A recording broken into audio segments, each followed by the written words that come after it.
Amen. Alam niyo po, nung ako'y una na-meet ko una si Pastor Ed, ako'y napasalamat sapagkat may dalawang magkapatid na nasa gawain ng ating Panginoon. I consider them the first generation double-barrel preachers, the Laurena brothers. Kaninang umaga po ay si Brother John Hill. At ngayong hapon naman po ay yung pangalawang barrel ng second generation of Laurena brothers. Church, let's all rise as we welcome Brother Mackie Laurena.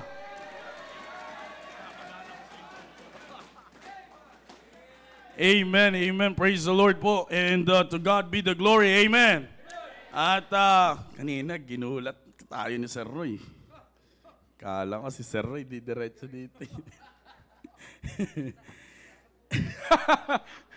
Amen, amen. Alam niyo po yung kanta na yan, hindi po naluluma. Amen. For all of the problems of life, the answer is Christ. Problema sa buhay, ha? Estudyante, hindi sa test paper. Kasi pag wala nang maisip, yan yung sagot eh. The answer is Christ. Multiple choice na nga lang, hinaluan pa ng D. Ano yung D? Christ. Alright, amen. Ephesians chapter number 6. Magandang gabi po sa inyo lahat. Are you happy this afternoon? Amen. Amen. Isang maulan na pananambahan po sa bawat isa po sa atin. And kahit umulan ay biyaya ng Panginoon, tayo po ay nagkakasama-sama sa bahay panambahan ng Panginoon. Amen. Wala pa ha, tumigil yung ulan. Wala pang announcement. Huwag muna kayo mag-scroll. Wala muna scrollan ha. Wala pa. Hindi pa nagno-notify yung I love Taguig. Wala pa. Relax lang. Mamaya yan, mga 2 o'clock. Marami na naman puyat nito mamaya. Alright. Ephesians chapter number 6 in verse number 10. Ephesians chapter number 6 in verse number 10. Are you there? Amen. Amen. The Bible says, finally, my brethren, be strong in the Lord and in the power of His might. This is the statement of the Apostle Paul at isa po ito sa mga letter niya at ito pong letter na ito ay directly, mamaya pag-uusapan po natin, nakadirect po ito sa church at Ephesus. Okay? But I know na tayo po bilang anak ng Diyos, ito po ay salita ng Diyos, kaya hindi malabo at without any doubt ay makukuha po natin yung mensahe ng salita po ng Diyos ngayon pong gabi. Amen. Tayo po ay saglit na manalangin. Dakila po namin Diyos, ang banal na makapangyarihan sa lahat. Maraming salamat po sa oras po na ito na inyo yung pinagkaloob po sa bawat isa po sa amin. Kayo po, Panginoon, ang patuloy po na manguna sa amin pong pag-uusapan. Thou knowest, O God, my heart. I just want to be a blessing to your people, O God, that are here inside your house. Kaya kayo po ang patuloy na magbigay po sa bawat isa ng bukas na puso at bukas na kaisipan upang matanggap po namin ng buo ang inyong pong salita ngayong pong hapon po na ito. And just use me, O God. I beg your power, Holy Spirit, please flow through me and make me a blessing, O God. Just use me, O God. I can't do this without you. Kaya kayo po ang patuloy po na manguna po sa akin, O Diyos. Maraming salamat po. At kami po ay nangangako na anuman po ang papuri na aming pong matatanggap, sa iyo lamang po namin yan ibabalik sapagkat kayo lamang po ang karapat-dapat na tumanggap po nito. Ito po ang aming dalangin sa pangalan ni Jesus. Amen. Amen. Please be seated. And again, are you happy this evening? Amen. Amen. Alam niyo po, wala nang tatalo sa isang masayang pananambahan. Amen. Praise the Lord. Mapapa-midnight ka talaga na ito eh. Well, amen. Katulad nga po na nabanggit ko sa inyo, no po, wala ka nang pwedeng maitapat kapag alam mo na ikaw bilang isang anak ng Diyos ay nasa simbahan ng Panginoon. At kanina pong umaga, napakaganda ng mensahe na atin po narinig. It's all about kung paano tayo magpapakilala sa mundo na ito. And alam niyo po, totoo po yun, yung mensahe kanina umaga, napakaganda pong paalala po sa bawat isa po sa atin yun. Sapagkat sa dami, alam niyo po, parang ano lang yan eh. Pag nag-i-invite tayo ng mga tao sa simbahan, we all know the fact that people are tired of religion. Kaya nga pag sinabi mo sa kanila na pag tinanong, pag nagpahayag ka or nag-attempt ka sa kanila na magbahagi ng salita ng Diyos, the common words na sinasabi sa atin, pare-parehas lang naman ang religion ngayon. But ang nakakalungkot po doon, dahil nasa isang basihan lang po sila ng religion ngayon. Kaya nga ano po ang sinasabi natin? Hindi pare-parehas ang religion, yung dala-dala natin ay iba. Mga kapatid, let us all make sure na kapag tayo po ay nagsabi niyan, hindi lang dahil ikaw ay Baptist or hindi ikaw ay umaattend ka sa simbahan na ito. Let us all make sure na pag sinabi po natin kakaiba yung pananampalataya na meron po tayo ngayon, ang pinakamagandang goal ay lumabas po yan sa ating personalidad. Sapagkat napakagandang reminder po yan mga kapatid, we have a name that is hindi mo pwedeng ipagpalit than choice silver. Hindi mo pwedeng ipagpalit sa ordinaryong gold or sa anumang mga bagay sa pleasures of this world. Because brethren, yan po yung mapunta ka sa tamang pananampalataya. Ako po ay naniniwala na yan ay plano po sa atin po ng Diyos. One of the greatest thing that we need to thank God for is yung buhay na ibinigay po sa atin ng Diyos na naaayon sa kanyang plano. Sabi ko, ulitin ko po, isa sa mga dapat po nating pasalamatan sa Panginoon, mga kapatid, ay yung tayo po ay binigyan ng buhay ng Diyos na kung saan ito pong buhay na ating pong pinapamuhay po ngayon ay naaayon sa kanya pong plano. Because if we live our life outside the plan of God, malaki po ang tendency na tayo po ay mamumuhay sa kapahamakan and our Christian life, the so-called Christian life, will be a wisecrack. Alam niyo po pag sinabing wisecrack, pag sinabi po nating wisecrack, it is a witty remark or joke. Kaya nga po marami po ngayon, na katulad na nabanggit po ni Sir Joe kanina, ang Kristiyanong pamumuhay. Pag sinabi mo ikaw ay Kristiyano, ito na lamang ay nagiging status symbol. Ito na lamang ay mga words na kung saan kasama sa resume mo. Pero nais ko pong sabihin po sa inyo mga kapatid, pag ikaw ay pag tinawag mo ang sarili mo na ikaw ay isang Kristiyano, hindi yan basta ordinaryong buhay, sapagkat ang buhay na ipinapasamuhay ng isang Kristiyano ay buhay na naaayon sa plano ng Diyos. Yan po mga kapatid ang kagandahan sa buhay na meron ang bawat isa po sa atin. Listen carefully brethren, sapagkat upang maiwasan po natin na ang pagpunta po natin sa auditoryo or sa simbahan ay parang magiging ritual gaya ng mga ginagawa natin noon. Para hindi po mangyari po sa atin po yun ngayon, huwag po nating kakalimutan na yung buhay na ipinapasamuhay po natin ngayon ay isang klase ng buhay na naaayon sa plano ng Diyos. That is why, brethren, we need to live our life according to God's plan and take it seriously because we will be much more effective in the service of God. Kung gusto po natin mga kapatid maging effective po tayo, habang tayo po ay naglilingkod, siguraduhin po natin na yung buhay po natin ay klase pa rin ng buhay na hindi labas sa plano ng Diyos.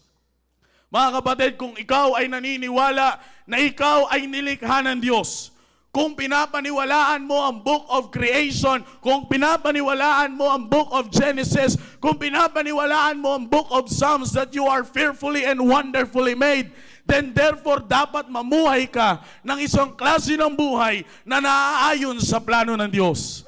Kung maalala nyo po, 2 Sundays ago, meron pong hinatid sa ating mensahe ang ating mahal na pastor. It's all about the purpose when God created us.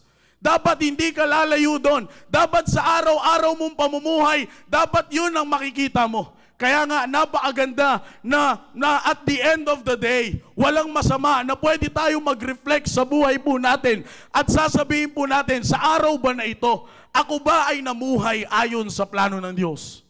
Huwag mo muna i-check kung namuhay yung iba sa plano ng Diyos. Ang pinakamagandang i-check mo unang-una kung namumuhay sa plano ng Diyos, ikaw mismo. Huwag mo munang pakialaman yung buhay ng ibang tao. Ang intindihin mo muna ang buhay mo. I-check mo using this mirror. Gamit ang salita ng Diyos, maganda na i-check po natin ang buhay po natin. At the end of the day, mula sa paggising mo kaninang umaga, ngayon, ilang oras na lang, magtatapos ang gabi ang araw na ito. As this week starts sa araw na ito, Sa unang araw kaya ng linggo na ito, ikaw ba ay namuhay ayon sa plano ng Diyos? But you have to take note, brethren. Kaya nga sabi ko nga po sa inyo, lagi po nating siyasatin ang ating sarili na ito na yung pinakamagandang buhay na meron ka. O kapatid, alam ko po maraming sasang-ayon po sa akin sa gabi po na ito kapag sinabi ko na yung buhay na pinapasamuhay po natin ngayon ay ito na yung klase ng buhay na wala ka nang pwedeng ihalin tulad pa. Sabi ko nga po sa inyo, kung titingnan mo yung mga kilalang tao sa labas, mga sikat na tao sa labas, oh, I'm telling you, kung nanonood po kayo ng Senate Netflix series ngayon, yan ang bagong Netflix daw ngayon, yung mga Senate hearing. Pili ka lang kung anong series. Go, Ong, o sino pa? Diba? Pili ka lang kung anong series dyan. Kung nanonood po kayo, they are the famous people in the society. Yan mga kapatid ay patunay lamang na anuman ang maabot mo dito sa ibabaw ng lupa na ito, hindi yan ang magbibigay sa iyo ng magandang buhay. Kasi yung pinagmamalaki nila, na kung saan nag-enjoy sila, sumagana sila, kung saan nakilala silang klase ng buhay, ngayon ay nagtatapos na. Pero nais ko pong sabihin po sa inyo, sa bawat isa po na nasa loob ng auditorium po na ito, yung buhay na meron ka ngayon, wag naman po sana mangyari na ihahalin tulad po natin yan sa buhay ng mga taong nasa labas. Sapagkat the life that we have right now is a great blessing for us because this is the kind of life that can be lived according to God's plan. Mga kapatid, tandaan po natin, Diyos ang naglikha po sa atin. Kung meron mang pinakamagandang masunod sa buhay po natin, yung naglikha na po sa atin. But you have to take note also, brethren, that the devil is always after to the kind of life that is lived according to God's plan. Ulitin ko po. We have to take note as a Christian that the devil is always after the kind of life that is lived according to God's plan. Kapag ikaw ay namuhay ng isang klase ng buhay na naaayon sa plano ng Diyos, asahan mo kapatid, wanted ka sa dyablo. The devil will always be there. The devil will always be on your left, will always be on your right, he will always be on your back, and even he will always be on the front ng iyong buhay. Bakit po? Sapagkat alam ng dyablo na kapag namuhay ka ng isang buhay na naaayon sa plano ng Diyos, hindi ka niya mapapakinabangan. Kapag namuhay po ang isang Kristiyano na naaayon sa plano ng Diyos at hindi ka lalayo sa plano ng Diyos, hindi ka at never kang mapapakinabangan ng dyablo. Kaya nga po ang pinakamagandang tandaan po natin ngayon, mga kapatid, ay yung katotohanan na balik-balik ta rin man ng mundo na ito ang sitwasyon natin. At the end of our life, ang mananaig pa rin ay ang plano ng Diyos sa bawat isa po sa atin. There are many devices in a man's heart. Nevertheless, the counsel of the Lord that shall stand. Baliktarin mo man ang sitwasyon. Kapag ikaw ay namuhay ayon sa plano ng Diyos, ang dyablo ay tatayo sa harap mo, tatayo sa kaliwa mo, tatayo sa kanan mo, hahataking ka palikod. Baliktarin mo man ang sitwasyon, kapatid. At the end, the truth of the matter is, the plan of God, the counsel of God will always prevail. But again, we've got to be careful, brethren. We've got to be careful because the devil is so wise. Alam ng dyablo, bakit ko po sinasabing that the devil is so wise? Di ba po kami nagkikita? Ha? Maano lang. The devil is so wise dahil po alam niya na hindi niya mahahadlangan ang plano ng Diyos eh. Alam niya po yan. Oh, believe me, alam niya yan, kapatid. Kaya nga pag mismo siya nagko-quote ng mga verse na alam niyang kontra rin sa ginagawa niya eh. Alam ng dyablo na hindi niya mahadlangan ang plano ng Diyos sa bawat isa po sa atin. Now, the devil is so wise to the point na ang gagawin na lang po ng dyablo, i-delay niya ang plano ng Diyos sa bawat isa. Hindi niya na yan hahadlangan. Kasi hindi niya yan mapipigilan eh. Ang gagawin ngayon ng dyablo, i-delay ng dyablo yan. Kapag nakita ng dyablo na itong tao na ito ay namumuhay, itong Kristiyano na ito ay namumuhay ayon sa plano ng Diyos, ang gagawin ng dyablo, hindi niya yan pipigilan kasi alam ng dyablo na hindi niya yan mapipigilan. Ngayon, ano ang gagawin po ng dyablo? I-delay niya lang. I-delay niya lang ang plano ng Diyos sa buhay ng bawat isa. To the point na sa pamamagitan ng pagka-delay niya po, na sa plano po natin, bibigyan kanya ng mga bagay na madali mong makikita. Bibigyan kanya ng mga bagay that is well-pleasing in your sight. Bibigyan kanya ng mga bagay that seemeth right unto a man. But the end thereof are the ways of death. Hindi mo kita yun eh. Kaya ang gagawin ng dyablo, dahil hindi mo nakikita yon, alam ng dyablo, wala kang kakayanan na makita yon. Sige, i-delay ko na lang muna yan. I-delay ko muna yung plano ng Diyos sa buhay mo. Ito yung mga bagay na kailangan mo. Material things, financial things. Ayan, ipapakita sa iyo ng dyablo yan. But just like what I've said, brethren, there is nothing in this world that can hinder God's plan and purpose in our life. Yun po ang kagandahan po dun eh. I-delay ka man ng i-delay ng dyablo, ang kagandahan po sa Diyos na meron po tayo, kahit sabihin ng i-delay, hindi pa rin kayang i-delay ng dyablo yan. Bakit po? Sapagkat gamitin niya man ang lahat ng mga bagay sa ibabaw ng lupa na ito, there is nothing in this world that can hinder God's plan for you and for me. Oh yes! We can say, brethren, that Satan did try to hinder God's plan for us. Kailan po? Way back when he tempted us to sin against God. Sinubukan niya ng pigilan eh. Naalala niyo po ba yun? Everything was created by God at ang conclusion ng Panginoon, it was very good. Everything was very good. Yan pati ang tao, lahat from heaven and earth hanggang sa pinakahuling creation which is us, everything is very good. Walang bangis ng dumi, walang dungis kang makikita kahit spot, wala kang makikita. Wala kang makikita ang bahid ng dumi, kapatid. Everything was good. Our relationship with God, everything is good. Kausap lagi ng Diyos ang tao. Kasama lagi ng Diyos ang tao. But Satan tried to hinder God's plan sa buhay ng tao. Kailan po yun? When he tempted us to sin against him. At kung titingnan po natin yun, kapatid, kung tayo po ang titingin doon, parang wala na tayong pag-asa dahil tayo ay napahiwalay sa Diyos. As by one man, sin entered into the world. So death passed upon all men, for all have sinned. Nagkaroon tayo ng separation dahil sa kasalanan. Kung titingnan po natin, wala nang pag-asa yan. Kung tayo po ay titingin sa simula, nung kasama natin ang Diyos, nung kasama ng tao ang Diyos, parang wala kang po problemahin eh. Because everything is good. Pag nanghingi ka, kapag kailangan mo ng ganyan, madali sa iyong ibibigay ng Diyos. Because God is just right there. Kasama natin ang Diyos eh. Everything is according to God's plan. But when we sin, pumasok ang separation. Nung pumasok ang separation, kung ang bawat isa po dito, mga kapatid, ang tatanungin, parang wala na tayong pag-asa. Ano pang pag-asa ng isang taong napahiwalay sa kanyang Diyos? Wala na po.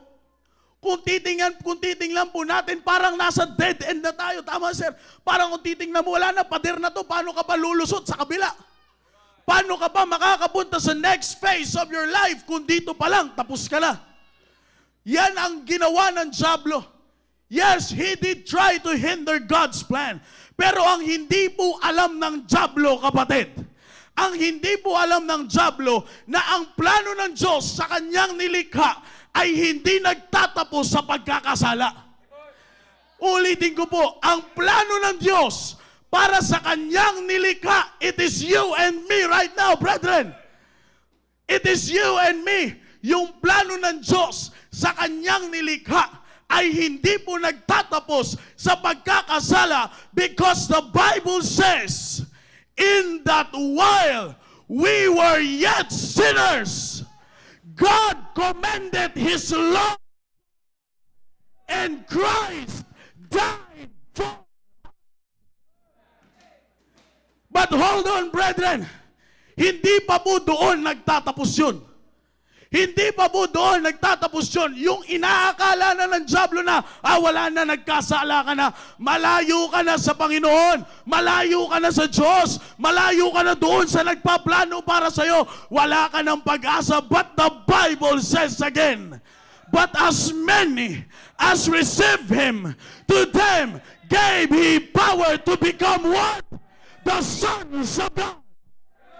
And the best part of it, brethren, they that gladly receive His word were baptized.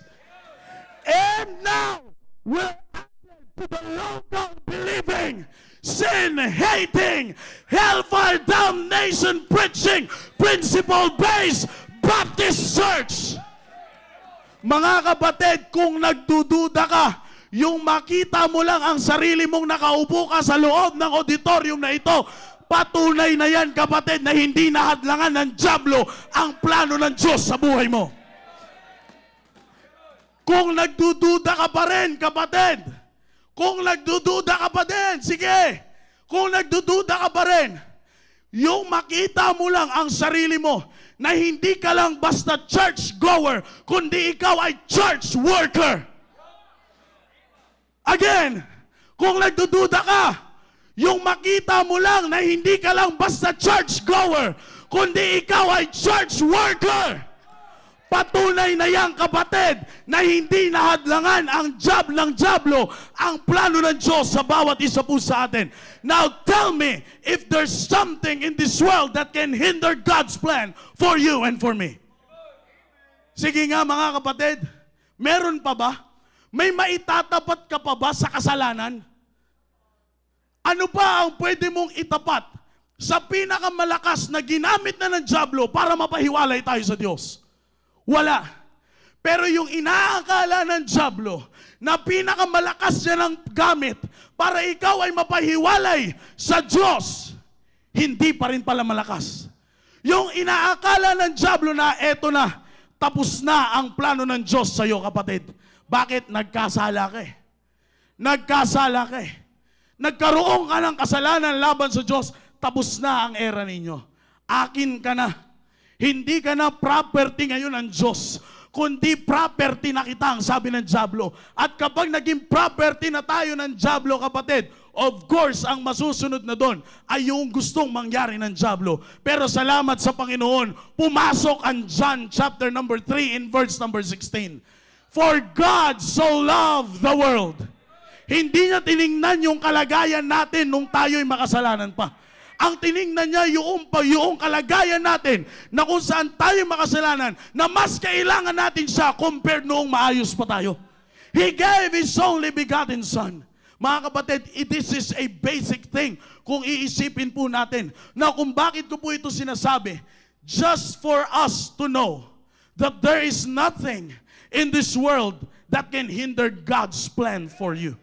Wala. Sabi ko nga yung inaakala na ng dyablo, natapos na buhay natin, malayo ka na sa Diyos yun nga lang mga kapatid, di ba? Yung mapalayo nga lang yung isang anak sa kanyang magulang, grabe na ang nangyayari sa atin. Young people, amen? Di ba? Yung mapalayo lang kayo, ilang oras lang yun. From 5 o'clock ng umaga hanggang 12. Kasi ikaw yung unang set ng klase. Yung span lang ng oras na yun, ang dami nang nangyayari sa yung di maganda Tapos uuwi pa yung iba sa inyo ng alas 7, alas 8, 11 o'clock, may project pa rin kayo. Di ba? Ang dami nang nangyayari sa buhay natin. Mapalayo ka lang ng ilang oras sa magulang mo. How much more, kapatid, kung hindi na tayo na-reconcile muli sa Panginoon? Ano ba ang mangyayari sa buhay po natin? Hindi na masusunod ang plano ng Diyos. Pero katulad ng binanggit ko po sa inyo, yung inaakala ng dyablo na pinakamalakas na gamit niya para hindi na masunod ang plano niya sa iyo, taob pa rin sa kayang gawin ng Diyos mo.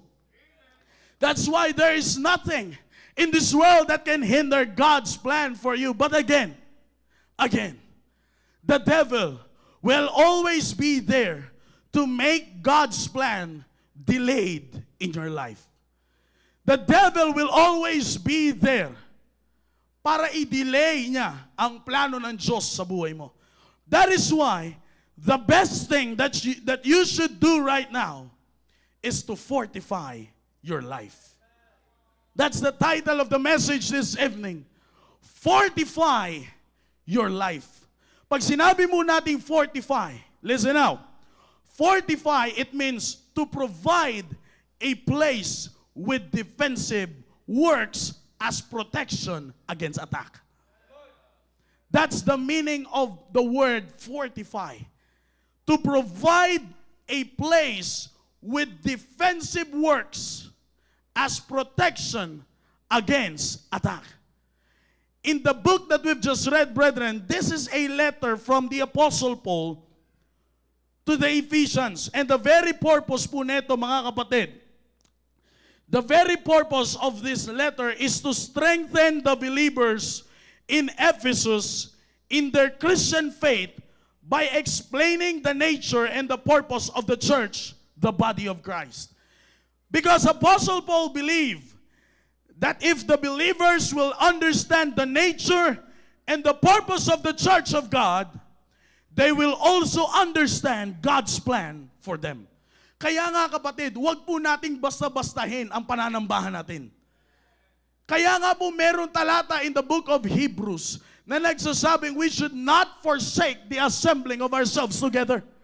Bakit po? Sapagkat kapag naintindihan po natin ang nature at ang purpose ng simbahan po ng Diyos para po sa atin, dito po natin malalaman kung ano ang plano ng Diyos para po sa atin. Kaya maraming Kristiyanong ligaw, kaya maraming Kristiyanong lito, sapagkat they forsake the church of God. Nagiging passive na sila, Sunday, normal, pupunta ka sa simbahan. Depende ba yan kung ang gising mo, medyo 9 o'clock na, at i-check mo sa live, Sunday school na, sige, virtual na lang ako. Umulan, virtual na lang ako. Diba? Depende pa yan sa ganyang klaseng kalagayan. Kaya nga mga kapatid, nais ko po, ito pong katulad po ng letter ni Apostle Paul sa Ephesians, ito pong buong Ephesians. The very purpose of it is to strengthen para hindi po makasanayan. Kasi kung babasahin niyo po mga kapatid at kung babasahin niyo po ang history ng simbahan po na ito, this is a good church. This is a good church. Bagamat sa book of Revelation, may nasabi ang Panginoon sa kanila because they left their first love. Pero mga kapatid, kung titingnan, this is a good church. Addict sa ministry, ang mga tao po sa Ephesus. Kung pag-aaralan niyo po ang history ng simbahan po dito, they love serving God. Pero, kaya po sila binigyan ng letter ni Apostle Paul ng gantong klaseng mga letter po sa kanila para hindi sila maligaw, para hindi sila maging passive, at mas lalo pa nilang maintindihan that this is the house of God wherein you will know God's plan for you. Para sa araw-araw po nilang pagpasok sa simbahan, sa tuwing may gagawin sila para sa Panginoon, they will not do it for the people around them, but they will do it for God. Bakit? Alam ng mga taga-Ephesus, alam ni Apostle Paul, na kapag nadala ka sa ministry mo, baka masyado kang madala sa ministry mo, magpapasikat ka na sa tao. Dadalin mo na ang ministry mo kasi nandiyan yung mga tao. Pero pag wala na, iba na ang picture ng buhay mo.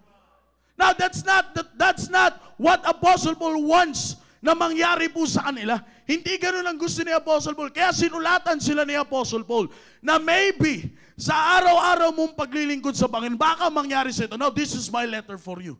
For you to strengthen, for you to be strengthened sa iyong pananampalataya at maintindihan mo that ito yung purpose kung bakit ka may simbahan. This is the nature, this is the purpose of the church. Na kapag pumasok ka dyan, dapat makikita mo na ito pala ang plano ng Diyos para sa akin.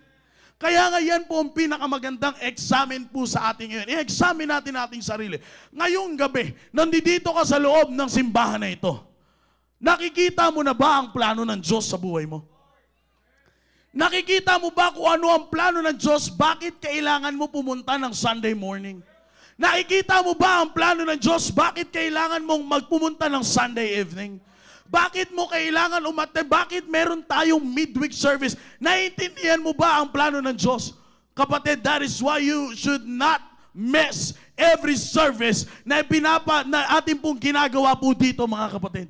Bakit po? By understanding the nature and the purpose of the church, makikita po ninyo ang plano po ng Diyos sa buhay nyo. And since the Apostle Paul knew that the devil will not stop to discourage them, dito po sa ating pong talatang binasa po ngayon, balik po tayo dito sa ating talata pong binasa. Since the Apostle Paul knew that the devil will not stop to discourage them, in the text that we've just read, Paul commanded them to behave with firmness and constancy of mind by being strong in the Lord and in the power of His might. Now, sabi ko nga po sa inyo, kung pag-aaralan nyo ang church at Ephesus, napakadami pong ministry, mga kapatid, ang makikita nyo po dito, ang matatagpuan nyo po dito. Napakaganda po ng mga Kristiyano po dito when it comes to their attitude towards serving God, maayos sila. Pero ayaw nga ni Apostle Paul na makasanayan lang nila yon. Ang gusto lagi ni Apostle Paul na kapag pumunta kayo dyan, actually, yung church at Ephesus po, mga kapatid, ay isa po ito sa mga simbahan na kung saan malapit kay Apostle Paul. This church is very dear to the Apostle Paul. Na kung saan nagkaroon sila ng meeting at yung meeting po na yon ay talaga namang maganda ang kinalabasan nung meeting po nila na yon. Mahal na mahal ni Paul ang church at Ephesus. Kaya nga ganun na lang niya sulatan. Baka kasi pag pumunta sila simbahan at meron silang gawin simbahan, baka makasanayan na lang nila. At makalimutan nila na kaya nila ginagawa yon kasi yun ang plano ng Diyos para sa kanila. Kapatid, may I remind you tonight na kung ikaw man ay nandito sa simbahan at ikaw man ay may ministry dito sa simbahan, may ginagawa ka dito sa simbahan, kapatid, huwag mong kakalimutan, it's not because of your talent, it's not because of your knowledge, it's not because of anything na pwede mo ipagmayabang sa mundo. It's because kaya ka nandiyan dyan sa position mo na yan. That is God's plan for you. Huwag mo sabihin na 10 taong ka lang nakaupo dito sa simbahan. Kung pinapaupo ka ng Panginoon, umupo ka, kapatid. Huwag mo sabihin na ba't kaya yung ministry ko, sila na lang lagi yung nakikita sa harap. Ako lagi na lang ako nandito sa likod. Sa likod na nga ako sa assign, sa pinto pa ako nilagay. Ba't naman ganon? Ba't naman lagi ako nakatago sa loob ng CR or ba't naman lagi ako nasa labas? Mga kapatid, anuman ang posisyon po natin sa simbahan, whatever ministries that you belong right now, it's not because of who you are or what you got. Plano yan ng Diyos para sa iyo. At kung ikaw, kapatid, ngayon ay nakaupo, sabihin man nating wala ka pang ministry sa ngayon, that is still God's plan for you. Kapatid, kung matagal ka na at merong nauna sa iyong medyo bago-bago na nag-excel sa ministry, huwag kang magagalit. Huwag kang mag-iiba ng action towards your brethren na mas nag-excel. Kung ang plano sa iyo ng Diyos, kahit matagal ka na dito, kung ang plano sa iyo ng Diyos ay umupo at makinig ng salita ng Diyos, pasalamatan mo sa Panginoon na plano ng Diyos yun sa iyo. I can remember, sabi po ni Sir Noel, hindi dito nagtatapos. Ang Sunday niya ay hindi nagtatapos sa araw ng Sunday. Sapagkat siya ay security sa labas, sapagkat siya ay nag-iikot-ikot pag inaantok. Hindi, kapag may ginagawa po sa labas, ano po ang kanyang ginagawa pag Lunes ng umaga? Manonood siya ng mga replay ng mensahe ng buong linggo. Papanoorin niya yung service ng umaga, papanoorin niya yung service ng hapon. Kapatid, yan po ay pagpapahayag na ang plano po sa atin ng Diyos ay lumago ayon po sa kanyang salita. Kaya nga yun po ang gustong mangyari ni Apostle Paul sa mga taga-Ephesus. Kasi nakita ni Apostle Paul na yung kasiga-siga nila sa ministry. Kaya nga po mga kapatid, ayaw ni Apostle Paul na baliwalain lang nila at makalimutan nila na whatever it is that they are doing for God, that is God's plan for them. Kaya nga ang sabi niya po dito sa talata nating binasa, finally, brethren, be strong in the Lord and in the power of His might. This is a great reminder for each and every one of us, brethren, na yung mensahe na ito sa Ephesus, bagamat ito po ay letter para po sa mga Kristiyano sa Ephesus, it's still the Word of God. Na kung saan pwede po natin itong i-apply up until to this time. Dahil kung titingnan po natin ang structure, ikaw at ako ngayon ay nandito sa simbahan. Ikaw at ako ngayon ay may ginagawa para sa Panginoon. Kapatid, wag po nating kakalimutan na anuman ang ginagawa po natin ay plano po yan ng Diyos para po sa atin. Kaya nga anong command ni Apostle Paul sa kanila?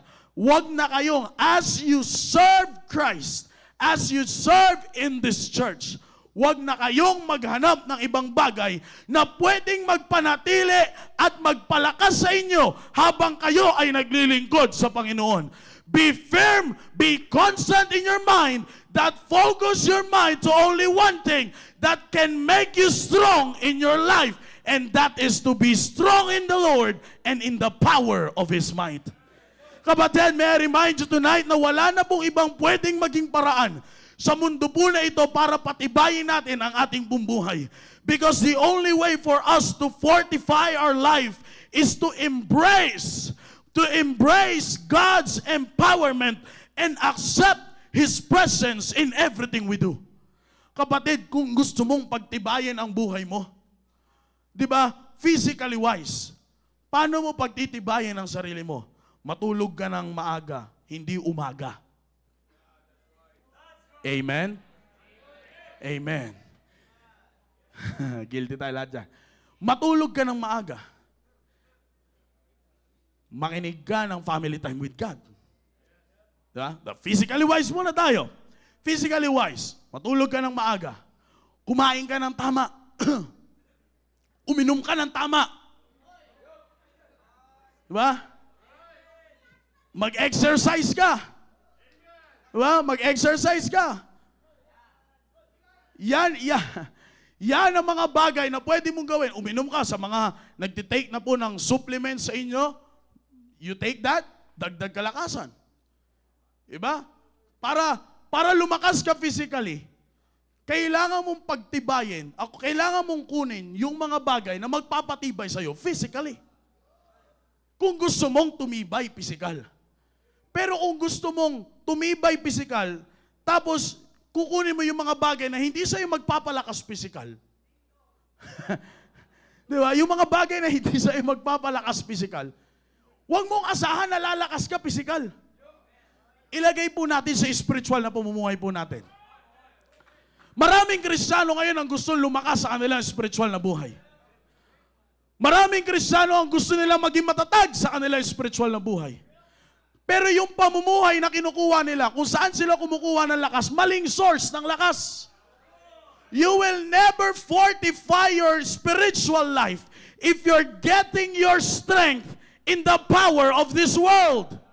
Kaya maliwanag yung sinasabi po ng salita ng Diyos, if you want to fortify your life, be strong in the Lord. Wala ka ng pagkukunan ng lakas, kapatid. Wala ka ng ibang pagkukunan ng lakas, kundi ang salita ng Diyos. Kundi, mga kapatid, ang salita ng Diyos. Kaya nga ang kailangan mong gawin, embrace God's empowerment and accept His presence in everything that you do. Ganyan po pag sinabi po natin gusto nating pagtibayin ang ating spiritual na buhay.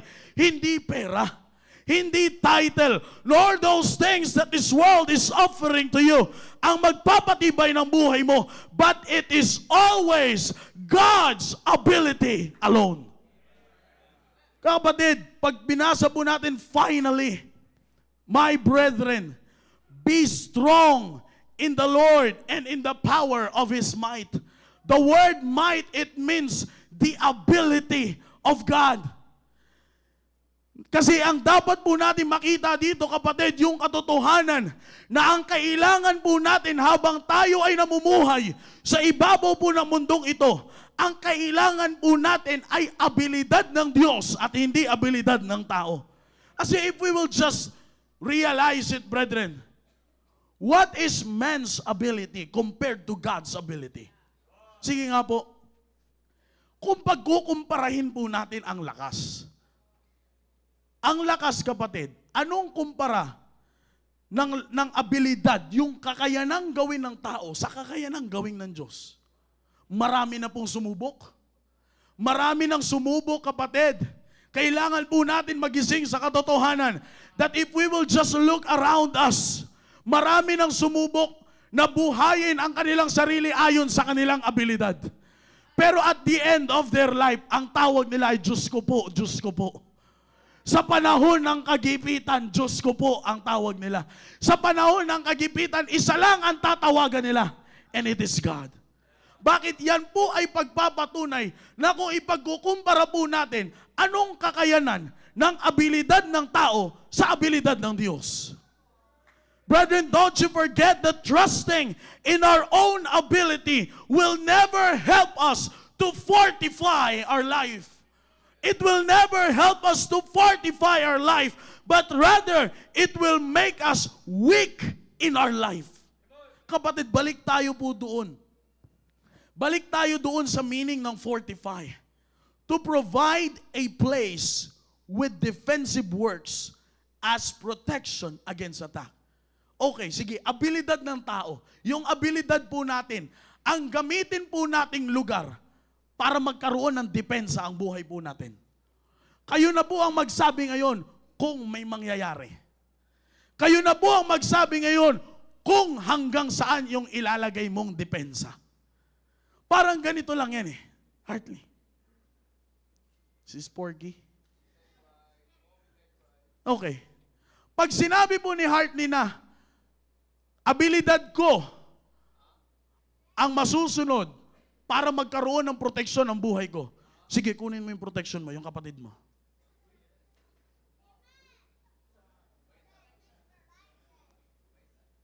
Yan ang proteksyon niya. Ang lakas, di ba? Talagang nakakatakot eh. Kaya kapag may umatake ngayon, sige nga, paano mo didepensahan yan?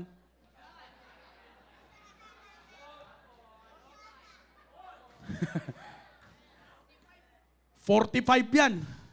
Hindi yan 45. Paano mo didepensahan kapag umatake na? Halimbawa, aatakihin ka ni Sir Dominic. Oh. Ma'am Leslie, ready ka na? Pakiayos ng braso na ito mamaya. Sige nga, nadepensahan po ba niya? No. Abilidad niya lang ang gamit eh. Pero kung abilidad po ng tao, kung abilidad ng tao ang gagamitin, this is the picture. Kaya kahit anong pagpupursige po natin bilang isang tao na proteksyonan ang ating sarili, hindi pa rin po natin kayang proteksyonan ang ating sarili. Bakit? Yung abilidad na meron po tayo ay kapos. Kaya nga kapag may malaking problema na, mawawala na tayo sa gawain ng Panginoon.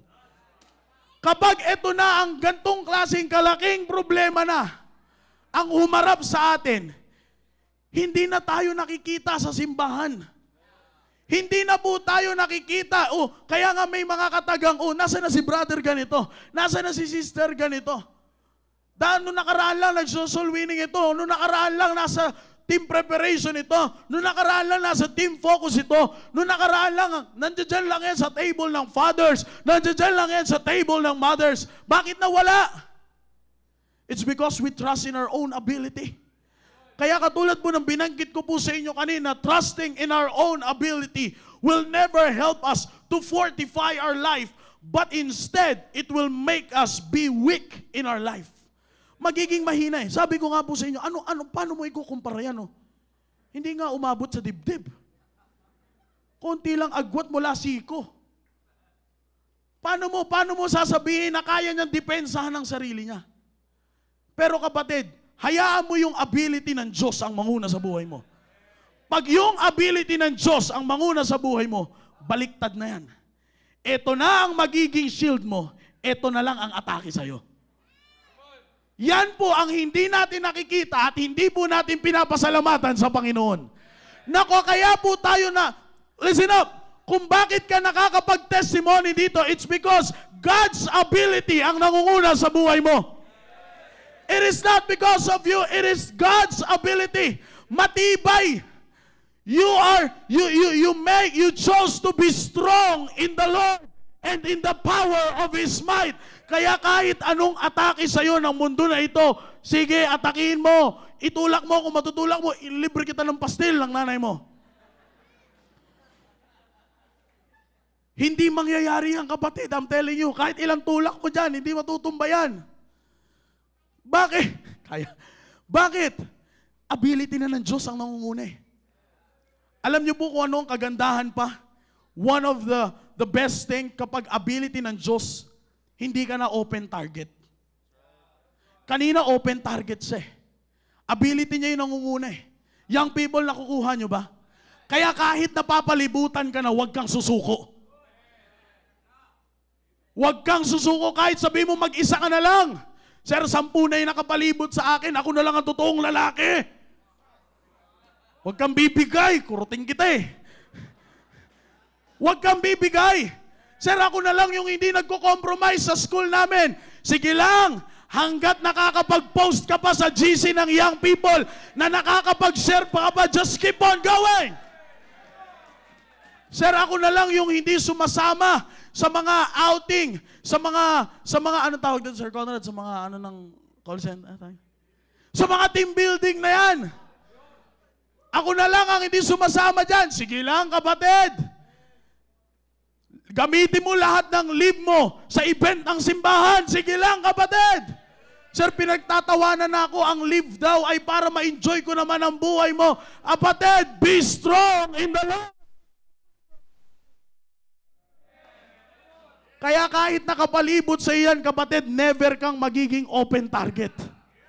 Bakit? Abilidad ng Diyos ang nangunguna sa iyo. Ability ng Diyos, yung kakayanan ng Diyos ang nangunguna sa iyo. That is why you can now be able to fortify your life.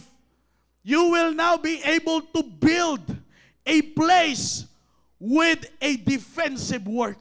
Na sinisigurado ko pag sinabi po nating defensive work, hindi lang yan basta na parang pader na nagsisilbing harang. No. Pag sinabi po nating defensive work, pag may lumapit na kalaban dyan, sa kolokyal na pananalita, papalagyan. Sa kolokyal na pananalita, lalaban yan. Hindi lang yan basta pader na, ito, harang ito para hindi ka makapunta dun sa kabilang side. No. It's not just a wall pag sinabi nating defensive work. Pag sinabi po nating defensive work, pag may lumapit na threat dyan, okay? Pag may lumapit na threat, lapit kang threat, lalaban yan. Lalaban yan. It's either he will stretch out his hand para hindi ka na makalapit ng todo, or it's either delikado ka kay Sir Dominic. Di ba? Ganyan, kapatid, ang kagandahan kapag tayo ay nagtiwala sa ability ng Diyos. Thank you, sirs. Kaya nga, kahit ano po, kapatid, ang mangyari, tayo pong mga anak ng Diyos na naglilingkod sa Kanya, huwag kang kukuha huwag mong kunin yung ability mo to protect yourself. You can never protect yourself. Diba? You can never protect yourself. Kasi ang mangyayari, ito yung ability mo. Sa unang pasok mo sa school, medyo okay ka pa. Sa unang pasok mo sa school, ganyan pa, lakad mo. Naka-alpha male walk ka pa. May Bible pa yan, tama, sir. Talaga namang ganito pa kalaki Bible niya noong una eh. Yan pa yan. Ang naka-headset yan. Naka-AirPods, kahit naka-Android. Ka-AirPods, naka-headset yan. Pag ang tugtog niyan, Midnight Cry.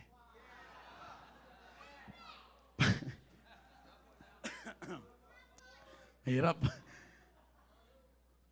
Pag pinakinggan mo yan, Christian song pa yan. Unang araw pa lang ng school eh. Unang pasok pa lang unang pasok pa lang yan sa trabaho, naka-polo yan, naka-business attire yan. Naka-necktie yan, naka-coat or business attire, walang necktie, long sleeve coat. Ba? Unang pasok yan sa trabaho. Pangalawang araw, pangalawang linggo, pangalawang buwan. Sa mga susunod, if we will be honest with ourselves, brethren, maraming nabiktima sa atin ng sarili nating abilidad. Yung tipong nagtiwala ka, ay, hindi naman ako maano sa ganyan kasi may ministry ako sa church eh. Mga ganun-ganun ako eh. Ganyan ako eh. Mga ganyan ako eh. Nagtuturo ako sa mga bata. Lahat ng ministry, nagiging yun pa yung iniisip natin na dahilan para mapagtibay ang ating sarili. Pero ang problema po, as we serve Christ, ang katotohanan po na dumarating sa bawat isa, there's nothing excuse here. There's no one that is excuse here. Pag dumadating po sa bawat isa pagkakataon na, dumarating na po sa bawat isa po sa atin. As we go on, as we serve Christ, we are now trusting our ability na kaya natin gawin yan. Kaya natin gawin yan. But later on, you will find yourself that you are already compromised. Bakit po? Because you trust in your own ability. Yung defensive work, yung place na ginawa mo para madepensahan ka, bumigay. Yung lumapit yung kaaway, hindi sumuntok, nagmalfunction. Imbis na suntok, yumakap sa kaaway. Ganun ang nangyari sa depensa mo. Imbis na ang suntok, paganto na ang suntok. Di ba? Ganun ang nangyari sa depensa natin ngayon. Bakit? Because we trust. We try to fortify ourselves with our own ability. But that's not what the Bible says. The Bible says, be strong in the Lord and in the power of His ability. And in the power of His might, kapatid.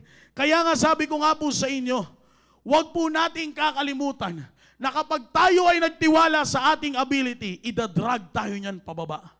That is why let us all grab the opportunity to always be strong in the Lord and in the power of His might. Because grabbing all those opportunities to be strong in the Lord and in the power of His might will help each and every one of us to provide a place with defensive work. Kapatid, kapag kayo po ay didepensa, or gagawa ng isang lugar na may depensa, siguraduhin po natin may depensa. Sabi ko nga po sa inyo, wag yung imbis na palayo, payakap ang depensa natin. Mali po yun. Kasi sir, ipipin down eh. Mali yun. Kung kalaban yan, palayo. Palayo ka. Kaya nga mga kapatid, let's grab the opportunity. Ngayon po, nasa simbahan po tayo. Again, huwag niyo pong kakalimutan that everything that is happening right now inside this auditorium is God's plan for you. Everything that is happening right now is God's plan for you. Ngayon, kapatid, kung plano ng Diyos na mapakinggan mo ang mensahe na ito, kung tatanggapin mo ito ng bukas na meron kang bukas na puso at bukas sa kaisipan, baka yung depensa mo mahina na. Kaya nga ngayon, nais ko pong i-remind ng bawat isa po sa atin, let us grab now the opportunity because this opportunity is according to God's plan. Let's grab this opportunity na ma-provide po natin ang ating sarili na meron po isang lugar na may defensive work. Para kapag umatake po ang diablo sa buhay po natin, by the grace of God, we will stand against the wiles of the devil. Kapatid, sabi ko nga po sa inyo, kung meron man po tayong pipiliin sa buhay po natin, let us make sure na yan po yung isang bagay na magpapatibay ng buhay po natin. Paano po natin? The question is now, paano po natin pinagtitibay ang buhay po natin ngayon? Hindi mo na kailangan magtaas ng kamay. Hindi mo na kailangan sabihin dito publicly, it is between you and God. Paano po natin pinagtitibay ang buhay po natin ngayon? Brethren, don't waste your time acquiring those things na hindi naman po ikatitibay ng buhay natin.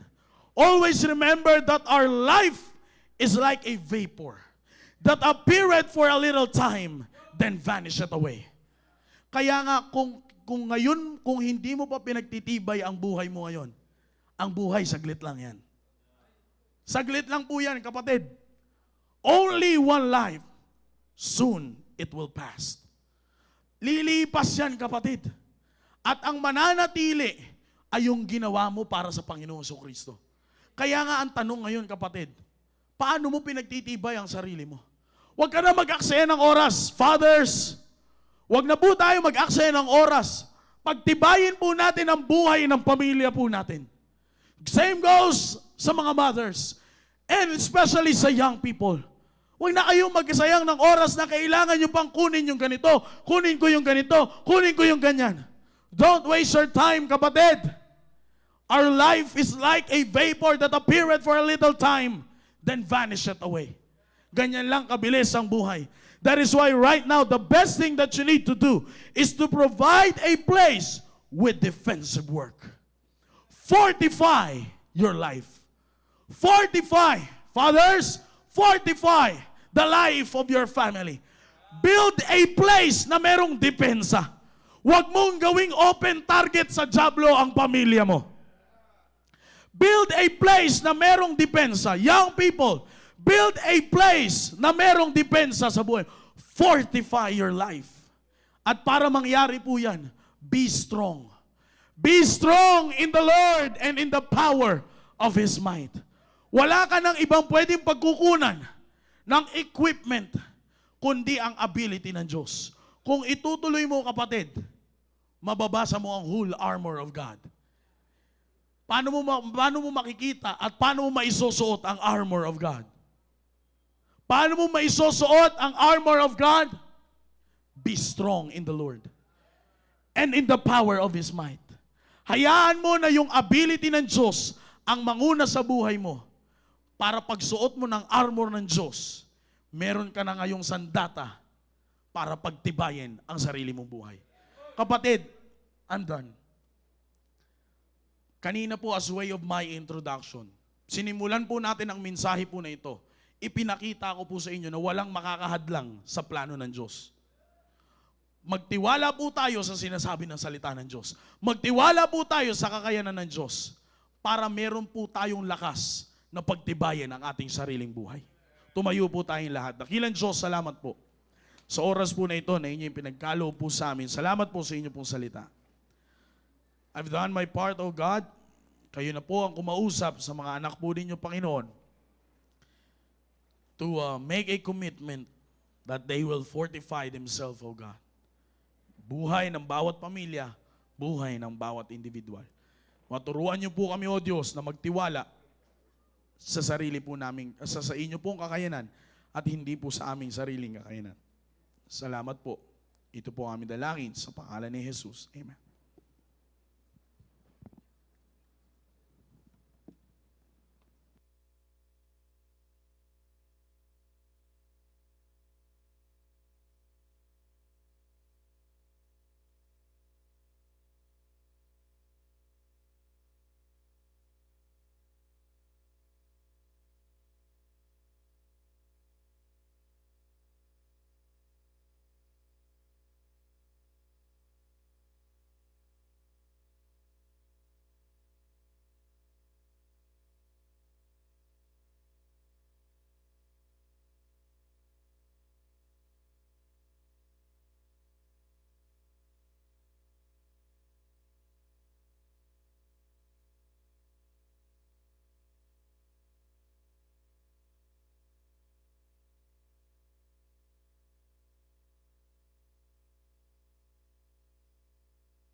Tayo po'y manalangin. Dakila namin Diyos, maraming salamat, Panginoon, sa buong araw na panambahan sa inyo. Thank you, Heavenly Father God, for two great messages today na magsilbing hamon, inspirasyon, at revival sa bawat isa, Panginoon. Lord God, this morning you told us that a good name is rather to be chosen than great riches and loving favor than silver and gold. At ngayong hapon naman, Panginoon, you told us that finally, my brethren, be strong in the Lord and in the power of His might.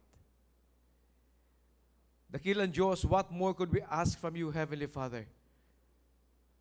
Maraming salamat sa guidance, Panginoon, that we are to choose a good name rather than great riches. Maraming salamat, dakilang Ama, that finally, we have to be strong in the Lord and in the power of your might. Oh Lord God, ano pang kailangang hingin namin sa inyo? Kundi mga payo ninyo, mga guidance, mga prinsipyo niyo po, Panginoon, from your own word. These, Lord God, are your words given to us. Help us to choose your words, Lord, rather than the thoughts, the principles of this world. These words, Lord, from your Bible, from your word, are life-changing, life-saving, life-building. Oh, Lord God, maraming salamat, Panginoon. It's been a great day of service to you, Lord. Maraming salamat sa mga preachers na ginamit niyo po for the whole day, Lord, Brother Jao and Brother Maki. Thank you for salvation. Thank you for revival. Keep us all safe tonight, Heavenly Father.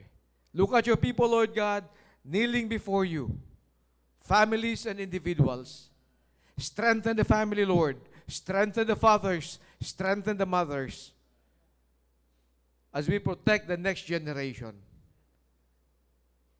Maraming salamat, Panginoon. We love you, Lord God. Cleanse us from all of our sins. All this I ask, Father, in Jesus' mighty name. Amen.